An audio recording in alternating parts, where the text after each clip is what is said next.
Hello everyone. Today's topic is autonomic nervous system pharmacology.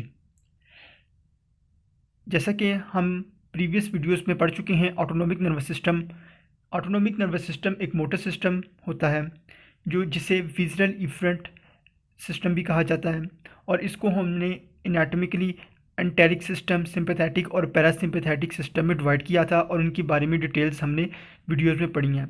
आप autonomic nervous system part 1, part 2 और part 3 में जाकर अपने मज़ीद कंसेप्ट क्लियर कर सकते हैं और आपको फार्माकोलॉजी स्टार्ट करने से पहले उन तमाम तीनों वीडियोज़ को लाजमी देखना चाहिए। ऑटोनोमिक नर्वस सिस्टम की फार्माकोलॉजी में हम पढ़ेंगे कि ऑटोनोमिक नर्वस सिस्टम में पैरासिम्पैथेटिक, सिंपैथेटिक सिस्टम है, ये कैसे वर्क करते हैं, इनमें कौन कौन से न्यूरोट्रांसमीटर्स यूज़ होते हैं, इन न्यूरोट्रांसमीटर्स का काम क्या होता है, ये कौन कौन से ट्रांसमीटर्स कहाँ से रिलीज़ होते हैं, न्यूरोट्रांसमीटर्स में ये इनकी प्रोडक्शन कहाँ होती है, इनकी स्टोरेज कहाँ होती है, ये कब रिलीज़ होते हैं, ये तमाम तर चीज़ें इंक्लूडिंग कोलिनर्जिक ड्रग्स क्या होती हैं, एडिनर्जिक ड्रग्स क्या होती हैं, ये तमाम तर चीज़ें हम फार्माकोलॉजी में पढ़ते हैं। इसके अलावा एंटी कोलिनर्जिक ड्रग्स आ जाती हैं, एंटी एडिनर्जिक ड्रग्स आ जाती हैं। ये हम इनको स्टेप बाय स्टेप डिस्कस करेंगे। इस वीडियो में हम डिस्कस करेंगे कि ऑटोनोमिक नर्वस सिस्टम में यूज़ होने वाले न्यूरोट्रांसमीटर्स कौन से हैं, उनके रिसेप्टर्स कौन से हैं, कोलिनर्जिक ड्रग्स क्या होती हैं, एडिनर्जिक ड्रग्स क्या होती हैं, और मज़ीद हम एक न्यूरोट्रांसमीटर को लेंगे और उसकी हम सिंथेसिस देखेंगे, उसकी स्टोरेज देखेंगे, वो कैसे डिग्रेड होती है और उसकी रिसाइकलिंग कैसे होती है और वो कैसे बनती है। चलिए स्टार्ट करते हैं। जैसा कि हमें पता है कि न्यूरोट्रांसमीटर्स केमिकल मैसेंजर्स होते हैं। हमारे नर्वस सिस्टम है, नर्वस सिस्टम में नर्व्स का, न्यूरॉन्स का नेटवर्क बिछा हुआ है। एक न्यूरॉन से दूसरे न्यूरॉन पर, एक नर्व से दूसरे नर्व तक जो मैसेज है वो कैसे जाता है, ये नर्व इम्पल्स आती है। यहाँ पर साइनेप्स होता है, साइनेप्टिक क्लेफ्ट मौजूद होता है। दो नर्व्स के दरमियान जो स्पेस होती है उसे साइनेप्टिक क्लेफ्ट कहते हैं। यहाँ पे कुछ न्यूरोट्रांसमीटर्स रिलीज होते हैं जिनकी वजह से वो नर्व इम्पल्स नेक्स्ट नर्व या न्यूरॉन पर ट्रांसफ़र हो जाती है और वो आगे जाकर अपने इफेक्टर ऑर्गन पर अपना इफेक्ट शो करती है। देखिए, न्यूरोट्रांसमीटर्स जो केमिकल मैसेंजर्स है, टू टाइप्स की हैं, cholinergic and adrenergic. Cholinergic stands for acetylcholine and adrenergic में आते हैं एड्रीनालिन और नॉर एड्रीनालिन, लेकिन स्पेसिफिकली नॉर एड्रीनालिन को डिस्कस किया जाता है।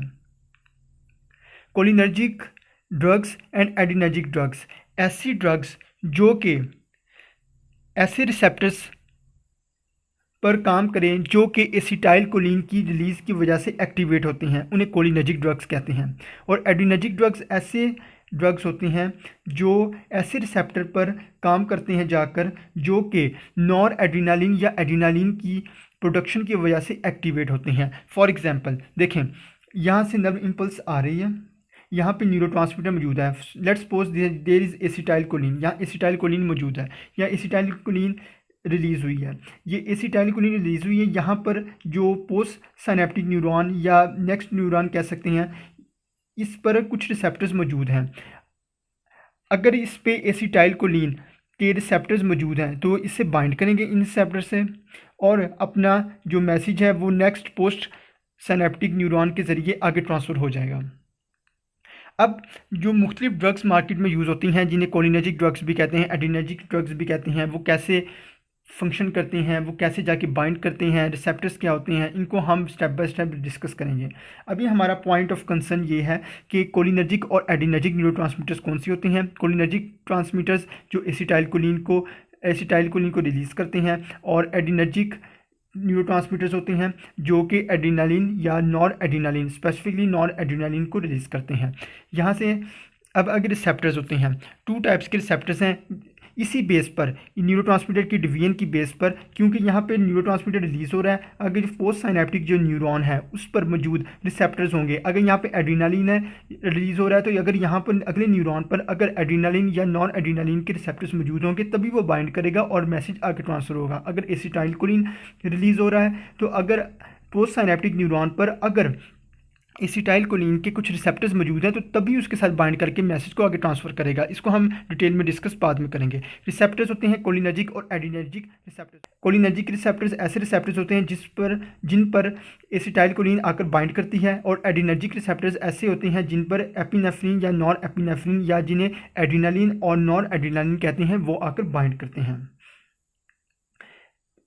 Cholinergic receptors parasympathetic nervous system के लिए काम करते हैं, जबकि adrenergic receptors sympathetic nervous system के लिए काम करते हैं। और कोलिनर्जिक रिसेप्टर्स की बात की जाए तो ये दो किस्म के होते हैं, N and M type receptors. N कहते हैं निकोटिनिक और ये मस्करेनिक होती हैं। इनके बारे में हम डिटेल में नेक्स्ट वीडियोस में पढ़ेंगे कि निकोटिनिक रिसेप्टर्स होते हैं N1 N2 होते हैं, मस्करेनिक होते हैं M1 M2 M3 M4 M5। इनकी डिटेल्स हम बाद में पढ़ेंगे। और एड्रीनर्जिक जो होते हैं वो 2 टाइप्स के रिसेप्टर्स होते हैं, alpha and beta receptors. Cholinergic drugs are those drugs that act on receptors which are activated by acetylcholine, and adrenergic drugs are those drugs which act on those receptors which are activated by noradrenaline. Next हम देखते हैं कि the site of release of neurotransmitters acetylcholine और noradrenaline. ये एक general सी एक बहुत simple diagram बनाई गई है।